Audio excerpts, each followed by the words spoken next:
Olá, bem-vindos ao Clipping Eletrônico e hoje vamos discutir a violência de integrantes de torcidas organizadas. Estamos recebendo o promotor público do consumidor, Roberto Senise Lisboa, que pediu a extinção de 6 torcidas organizadas, entre elas a do Corinthians e a do Palmeiras, E o diretor-geral da torcida independente do São Paulo, Marcos Lopes. O Quinho, muito obrigado pela presença de vocês aqui no programa. E eu começo o programa perguntando para o promotor qual foi o motivo do pedido da extinção dessas 6 torcidas, promotor. Muito obrigado pela presença. Obrigado pelo convite. Na verdade, o pedido se deveu ao fato de que na lei existe um artigo no Estatuto do Torcedor, que é o artigo 39A, que estabelece a responsabilidade solidária da torcida organizada com os integrantes dela que promovem badernas, que promovem conflitos físicos com outras pessoas, sejam essas outras pessoas da própria torcida, de outra torcida, ou pessoas que estão de passagem pelos locais. Diante dos incidentes que nós tivemos, divulgados pela mídia, com relação às torcidas da Mancha Alviverde e a Gaviões da Fiel, também com relação às torcidas do Guarani e da Ponte Preta em Campinas, as provas que foram remetidas ao Ministério Público levaram, infelizmente, à tomada dessas ações. Qual que é a opinião de vocês que representam as torcidas organizadas, você que é da Independente? A gente lamenta, né, que chegue a esse ponto do processo, mas que nem o promotor disse, do artigo 39A, que diz que a gente responde solidariamente e nós temos a responsabilidade objetiva, o que a gente não concorda em partes também, mas a gente não tem nenhum instrumento de prevenção. Então, por falta desse projeto, desse instrumento de prevenção, chega-se a essas... Infelizmente, chega-se a esse processo de extinção. A penalização seria para a torcida organizada inteira. Exatamente. Que não comete o crime como uma organização. Na verdade, esse é um grande problema da legislação. A legislação ela acaba sendo contundente justamente para se reprimir o que ocorre dentro das torcidas organizadas. Porque imagine você, a torcida organizada ela é organizada para torcer pelo seu time, mas ela não tem uma estrutura própria como uma empresa, como uma sociedade civil, como um órgão de governo, para realmente exercer uma fiscalização contra as pessoas que acabam se filiando a ela ou acabam se agrupando a ela e indevidamente se utilizam das cores da camisa organizada para fazer arruaça, para fazer baderna. De que forma a torcida organizada pode manter esse controle? Vocês conseguem controlar um integrante baderneiro? Então, hoje no estado de São Paulo, a única forma de prevenção que nós temos é a relação com o 2º Batalhão de Choque, que é onde a gente se previne, a gente manda ofício, a gente se reúne através de jogos, de grandes clássicos, é traçada toda uma estratégia para o jogo. Como que é feito? Você vai ter um jogo, uma final de um campeonato. Precisa de uma organização para deslocar aquela quantidade exatamente. de como que é feito? Então, a gente tem uma reunião na semana do jogo e dependendo do jogo, do clássico, da demanda desse jogo, o que a gente faz? A gente tem noção de quantos torcedores a gente vai deslocar até o estádio, então a gente faz menção ao policiamento sobre quantos ônibus vão, quantas faixas, quantas bandeiras. Até porque o promotor está aqui, ele pode ser claro, esse modelo de prevenção ela é uma medida paliativa, mas que não atinge os anseios da torcida, porque hoje no estádio de futebol a segurança ela é de 100%, a gente pode dizer que no estádio, nas cercanias do estádio também, a segurança ela praticamente não ocorre confusões. A confusão está nas bases, aonde o associado sai. A Independente, o perfil dela, 90% ou mais, vem da classe C, D e E da sociedade, ou seja, esses jovens, eles se reúnem nas periferias, entendeu? Onde que não, esse planejamento prévio não tem essa prevenção, a polícia não atua nessas bases.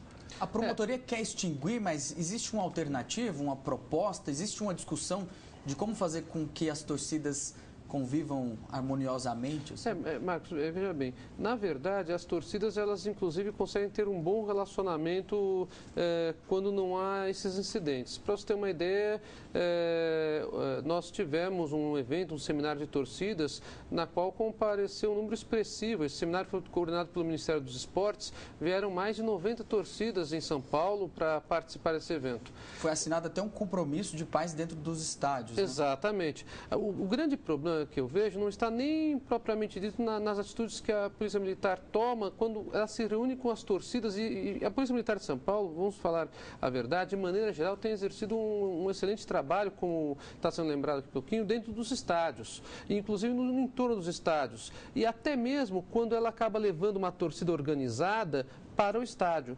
O grande problema está naquilo que é combinado por fora, naquilo que é feito fora, nas bases, como ele falou, que a Polícia Militar não tem esse acesso de imediato, ou algum comunicado que é tratado em redes sociais, o Serviço de Inteligência da Polícia acaba, por uma razão ou outra, não pegando a tempo aquela informação aonde esses arruaceiros combinam confrontos a quilômetros longe do estádio. Esse tipo de situação é um tipo de situação que não é só da torcida organizada, é pior que isso, é uma situação de segurança pública efetiva, que não diz respeito apenas àquilo que ocorre dentro do estádio ou ao redor dele. O Ministério Público tem que cumprir a lei. A legislação estabelece essa responsabilidade, mas por que essa responsabilidade foi ali colocada na lei? Porque não se encontrou ainda mecanismo que de maneira eficiente consiga identificar as pessoas que promovem essas arruaças, as pessoas que desmoralizam o bom pai de família e a família que está dentro da torcida organizada, as pessoas que acabam inculcando temor para que as outras pessoas que não são de torcidas organizadas vão aos estádios de futebol. Como controlar isso dentro da torcida? Lá na Independente existe como que vocês se reúnem e conversam? O tema é discutido dentro da torcida? Muito. Semanalmente a gente faz reuniões. Então, a gente possui algumas células organizativas que participam de dentro do nosso projeto de prevenção, para que se atinja um resultado de paz. Mas isso está muito aquém do que nós queremos e do que o Ministério Público quer, do que a sociedade quer. O que vocês querem? A participação do poder público, da sociedade? A gente gostaria de discutir com outras pastas do governo, inclusive, porque a violência, no nosso ponto de vista, ela começa na fila da compra do ingresso. Do nosso ponto de vista. Então, quer dizer, a gente tem dificuldade hoje para ver um jogo do São Paulo no Morumbi com 10 mil pessoas. Então, tem situações de tumulto, de conflito, porque não se vende ingresso antecipadamente, ou não se vende de uma maneira correta.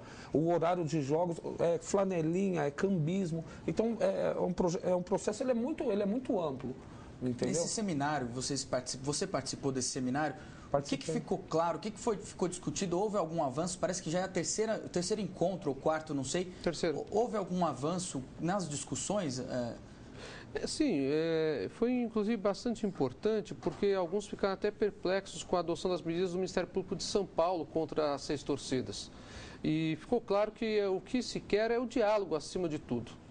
Se nós pudéssemos identificar os torcedores que realmente causam os incidentes, isso facilita muito o trabalho do Ministério Público, da Polícia e do próprio Judiciário, para que nós possamos realmente colocar atrás das grades e responsabilizar quem causa os danos. É isso que nós queremos no Ministério Público, encontrar mecanismos com as torcidas organizadas e com as demais entidades do poder público, da sociedade civil, que permitam a localização das pessoas que devem ser responsabilizadas. Exatamente. O Ministério Público ele se mostrou muito solícito, que nem o promotor falou agora, encontrar um diálogo. Acho que o diálogo também, promotor, tem que ser inesgotável, a gente tem que reconhecer os avanços. Nesse seminário, a gente encontrou, sim, algumas saídas, mas hoje em dia, as medidas são paliativas. Que nem eu falei, a única instrumento de prevenção da violência hoje é a nossa relação com o 2º Batalhão de Choque. Agora, com o promotor, a gente quer encontrar outras medidas para que, se em São Paulo não tem violência na arquibancada, não tem violência no estádio, nas cercanias, a gente sabe que ocorre nas periferias. Então a gente quer chegar lá, mas para isso a gente tem que discutir com outras pastas do governo, com outras secretarias. Tem muita gente envolvida nisso. Lembrando que desde 1988 foram provocadas 155 mortes, que segundo uma matéria publicada no jornal Lance, que é especializado em esporte, foi ocasionado por integrantes das torcidas de futebol.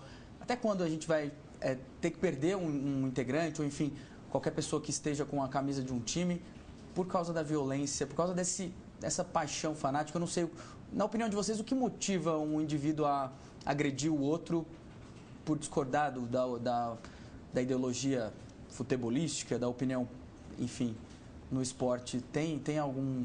Acho que não tem explicação para ser bandido, né? Porque quem assassina é bandido. Acho que E que nem o promotor falou, se existe alguns infiltrados dentro dessas, a gente tem que identificar. Já aconteceu na Independente de ser identificado alguém com a torcida, com a camisa da Independente que não era integrante? Muitas vezes. Não era cadastrado? Muitas vezes. A gente colabora, inclusive, com a polícia, com a promotoria, com a Secretaria de Segurança Pública. A gente tenta identificar, quando é identificado, a gente aciona nosso estatuto, a gente pune, a gente expulsa do nosso quadro de associados, entrega a ficha para a autoridade policial. Isso quando é associado, porque às vezes a pessoa se utiliza da camisa de um time de futebol apenas para prejudicar determinada torcida organizada. É verdade. Existe também isso. A pessoa torce, vamos supor, para a torcida organizada A, para o time A, mas na verdade ela quer prejudicar a torcida organizada do time B. Principalmente para isso. É verdade, isso acontece. Aí já é difícil conseguir punir um integrante assim, né? Principalmente... Deveria ter uma forma, não sei, câmeras de segurança, dá para identificar? Hoje já existe tecnologia para monitorar todos os torcedores? Dentro do estádio, sim, mas o grande problema é que ocorre na rua. Porque que nem a gente falou aqui, a violência no estádio hoje em dia ela é nula. Ela é pífia. É o entrave nosso, que nem o promotor falou no início, que nós somos motivados a torcer, nós somos torcidas organizadas. A gente perde, porque perde a festa do estádio. Hoje em dia existe muitas restrições, a gente não pode usar de pirotecnia, não pode levar fumaça, bexiga, bandeira, maço. Isso prejudica ou melhora o espetáculo do futebol? Prejudica. O mundo inteiro, todo mundo tremula a sua bandeira. Então, recentemente existe uma lei no estado de São Paulo que proíbe a entrada de mastro.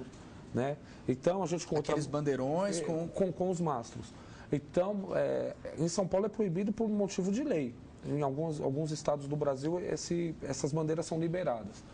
E o que acontece? A gente fez uma reunião com as torcidas, pedimos ajuda do Ministério Público, que veio do nosso lado, fizemos uma reunião com o acordo de líderes na Assembleia Legislativa, conseguimos mudar a lei, aprovar. E estava para o governador sancionar essa lei, durante a semana morreu um torcedor. Sim. Que aconteceu? Retrocedeu tudo de novo. Quer dizer, o projeto, tudo aquilo que a gente lutou, o que realmente as torcidas almejam, ele ficou para trás. Entendeu? Por quê? Por causa de ações de vândalos. Então a gente vai encontrar uma saída ainda. A torcida independente, o promotor sabe disso, a gente vai dar o apoio total e irrestrito ao Ministério Público. A gente quer discutir sim a questão da paz no estádio. A gente não quer errar, até porque a torcida já errou muito no passado. Nós somos uma torcida muito grande, onde 40 mil associados com mais de 17 milhões de São Paulinos no Brasil que se identificam com a gente, que se associam, que de forma indireta também faz parte desse processo. Agora, promotor, como conseguir monitorar esses encontros marcados nas redes sociais? Já foi provado que isso acontece, né? Sim, já foi aprovado. De combinações de brigas em determinadas ruas. Sim, o próprio conflito do terminal da Vila Cachoeirinha se deveu a um encontro previamente ajustado na internet. Que foi descoberto apenas depois do incidente. Apenas depois do incidente, numa situação bastante ruim para a própria Polícia Militar, porque o contingente dela era muito inferior à quantidade de pessoas que ela imaginava que estaria ali no local.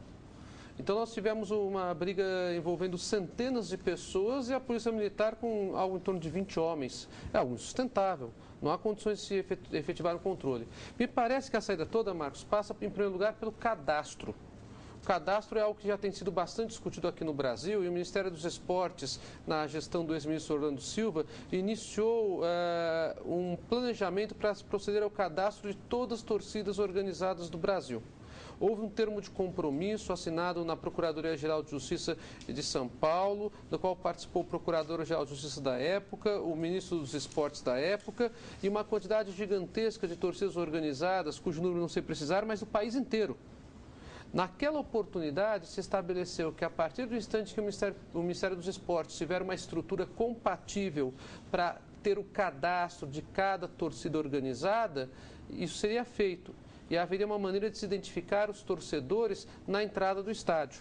Com relação à entrada do estádio, nós estamos cada vez mais caminhando para um progresso de controle e uma eficiência cada vez maior.